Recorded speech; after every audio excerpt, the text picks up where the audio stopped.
देखिए, सबसे पहले तो जहां तक छठ की बात आती है, छठ को गली गली मोहल्ले मोहल्ले तक लेके जाने का काम आम आदमी पार्टी ने किया है, अरविंद केजरीवाल जी ने किया।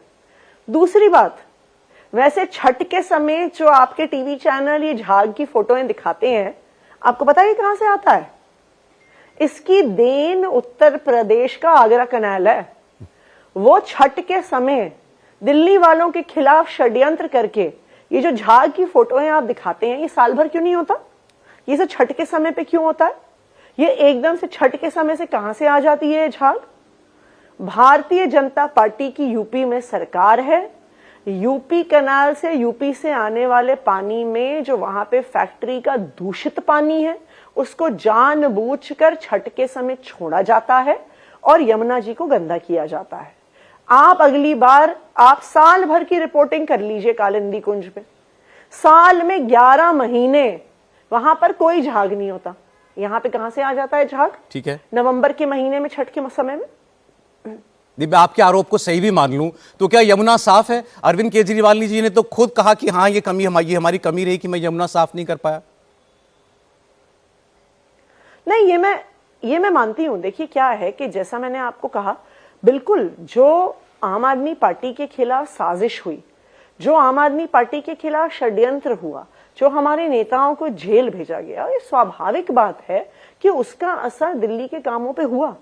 अगर हमें इतना परेशान नहीं किया जाता तो बिल्कुल ज्यादा तेजी से काम होते और ज्यादा काम होते। लेकिन इतनी परेशानी के बावजूद भी जितने काम हमने करके दिखाए ना, भारतीय जनता पार्टी के राज्यों में उससे 10% भी काम बीजेपी ने नहीं किए होंगे। मैंने तो चैलेंज दिया आपको जी। मैंने चैलेंज दिया कि भारतीय जनता पार्टी को एक राज्य दिखा दे जहां पे वो 24 घंटे बिजली देते हैं, जहां पे सरकारी स्कूलों के नतीजे प्राइवेट स्कूलों से बेहतर आते हैं, जहां पे दिल्ली के जैसे रोड इंफ्रास्ट्रक्चर है, जहां दिल्ली के जैसा मेट्रो एक्सपेंशन है। अभी कुछ दिन पहले प्रधानमंत्री जी इस बात को कह रहे थे कि उनके 10 साल में पूरे देश में 1000 किलोमीटर की मेट्रो की लाइन उन्होंने बना दी। आपको पता है, उसमें से 1000 में से 450 किलोमीटर की मेट्रो की लाइन जी। पूरे देश में जो 1000 किलोमीटर का डंका बजा रहे थे, उसमें से 450 किलोमीटर की मेट्रो की लाइन दिल्ली में बनी है। 7,500 करोड़ का इन्वेस्टमेंट उसमें दिल्ली सरकार ने किया है। कोई और राज्य सरकार नहीं है जिसने इतना इन्वेस्टमेंट इतने कम समय में मेट्रो में किया हो। तभी सबसे ज्यादा मेट्रो की एक्सपेंशन की स्पीड अगर किसी शहर में है, वो दिल्ली में है। मैम, अब मैं उस मुद्दे की बात करना चाहता हूं जिसकी दिल्ली के चुनाव में सबसे ज्यादा चर्चा है, और आप उन चंद लोगों में से हैं जिन्होंने वो घर देखा है अंदर से जिसको बीजेपी कहती है शीश महल। कहती है कि उसके अंदर 70-80 करोड़ रुपया लगाया, पता नहीं क्या क्या, सोने की टॉयलेट की सीट है, करोड़ों के पर्दे हैं, करोड़ों के झूमर हैं, करोड़ों के कालीन हैं, पता नहीं क्या क्या है, जिम है, सोना है, स्पा है। मैं पूरी लिस्ट लेकर के आते हैं। अच्छा, वो सीएजी ऑडिट में भी आया बाय द वे, ऐसा नहीं कि सब कुछ हवा हवाई है।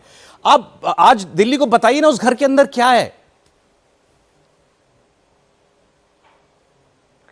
देखिए, मैं तो अभी तो 2 दिन पहले संजय सिंह जी और सौरभ भारद्वाज जी मीडिया को भी लेके जाना चाह रहे थे। वो हम भी ढूंढना चाहते हैं, कहां है ये स्विमिंग पूल, कहां है ये सोने का टॉयलेट, कहां है ये करोड़ों के झूमर, कहां है ये मिनी बार जिसकी आप लोग बार बार चर्चा करते हैं। हम तो मीडिया को लेके जा रहे थे कि सारा दूध का दूध, पानी का पानी हो जाए। लेकिन केंद्र सरकार ने अपनी सारी पुलिस की व्यवस्था वहां खड़ी कर दी। क्यों? इसलिए खड़ी कर दी क्योंकि वो किसी को अंदर ही नहीं घुसने देना चाहते हैं। क्योंकि अगर मीडिया अंदर जाएगी तो सारे उनके झूठ का पर्दाफाश हो जाएगा। हमारा तो ये भी चैलेंज है, आप दिल्ली के सीएम आवास को मीडिया के लिए खोल दीजिए, और आप इस देश के प्रधानमंत्री जी का जो राजमहल है, जो उन्होंने 2700 करोड़ रुपए खर्च करके बनाया है, उसको भी खोल दीजिए मीडिया के लिए। ठीक है, देखे तो सही कि जो लाखों के पेन प्रधानमंत्री जी यूज करते हैं वो कहां है? जो हर 3 घंटे में वो कपड़े बदलते हैं, जो ऐसा सुनने में आया है 5,500 जोड़ी कपड़े प्रधानमंत्री जी के पास हैं, वो कहां पे हैं? जो सुनने में आया है कि उनके यहाँ जो 300 करोड़ की कालीन है, जो कहीं से मिडल ईस्ट से आई है, जो सोने के धागे से बुनी हुई है, वो कहां पे है? तो प्रधानमंत्री जी का राजमहल भी देश को दिखा दिया जाए। नहीं, इसमें कोई हर्ज नहीं है मैम। पीएम आवास कैसा है ये भी लोगों को पता चले, दिल्ली का सीएम आवास कैसा है ये भी पता चले।